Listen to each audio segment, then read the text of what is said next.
Salam sejahtera, Bapak Ibu Saudara yang dikasihi Tuhan.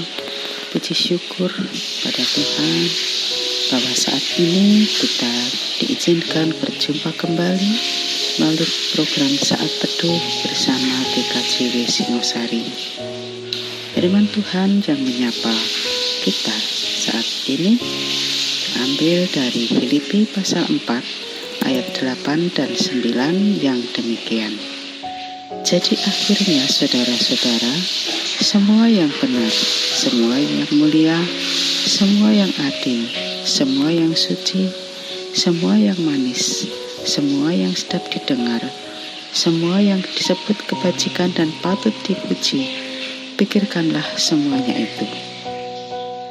Dan apa yang telah kamu pelajari, dan apa yang telah kamu terima, dan apa yang telah kamu dengar, dan apa yang telah kamu lihat padaku, lakukanlah itu. Maka Allah sumber damai sejahtera akan menyertai kamu.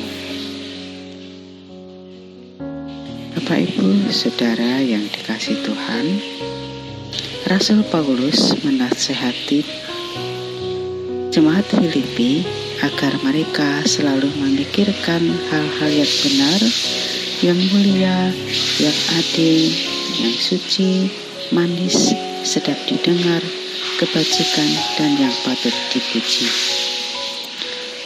Nasihat itu diawali dengan sebuah perkataan yang sangat terkenal, yakni bersukacitalah senantiasa di dalam Tuhan, yaitu dalam pasal 4 ayat 4. Jadi, nasihat untuk memikirkan semua yang baik bertujuan agar jemaat di Filipi dapat hidup dengan penuh sukacita. Artinya, kemampuan mengolah pikiran menentukan kebahagiaan seseorang. Bila seorang selalu berpikir positif, maka ia akan mendapatkan kebahagiaan. Karena riset membuktikan bahwa sumber penyakit yang paling besar berasal dari pikiran. Oleh karena itu, para psikolog selalu menganjurkan agar orang-orang selalu berpikir positif. Selain itu, Rasul Paulus juga menasihati jemaat di Filipi agar mereka melakukan semua yang telah dipelajari, diterima, didengar, dan dilihat dari Rasul Paulus. Semua itu menjadi sebuah kerangka untuk memperoleh kehidupan yang bersukacita dalam Tuhan. Rasul Paulus yang telah mempelajari dan melakukan firman Allah pasti mengajarkan kehidupan yang bermakna. Bapak Ibu Saudara, Rasul Paulus tidak dalam keadaan yang baik-baik saja ketika menulis surat ini.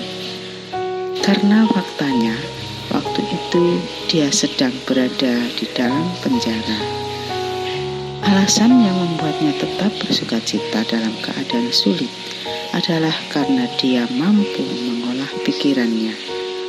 Dia tidak menyalahkan Tuhan atas keadaan yang dialaminya. Sebaliknya, dalam keadaan sulit sekalipun, dia mampu memikirkan kebaikan-kebaikan Tuhan yang telah dia alami. Bapak Ibu Saudara kekasih Tuhan, kita melewati tahun demi tahun dengan berbagai peristiwa, baik suka maupun duka, karena tidak ada hidup yang senantiasa berjalan mulus. Ada banyak hal yang bisa menjadi alasan bagi kita untuk mengeluh, bahkan marah kepada Tuhan.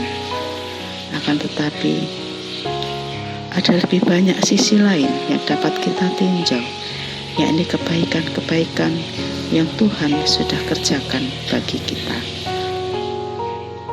Ada banyak hal lain yang dapat membuat kita untuk bersyukur dan merasa berbahagia.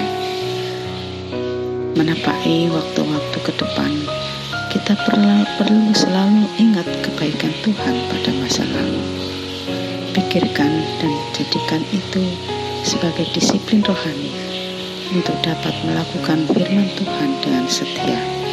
Niscaya kita akan melangkah dengan penuh harapan dan menjalani hidup dengan penuh makna di tahun yang akan datang.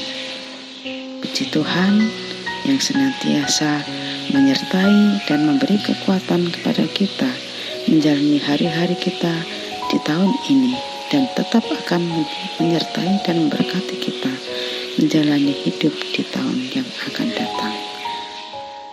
Tuhan senantiasa memberkati. Amin.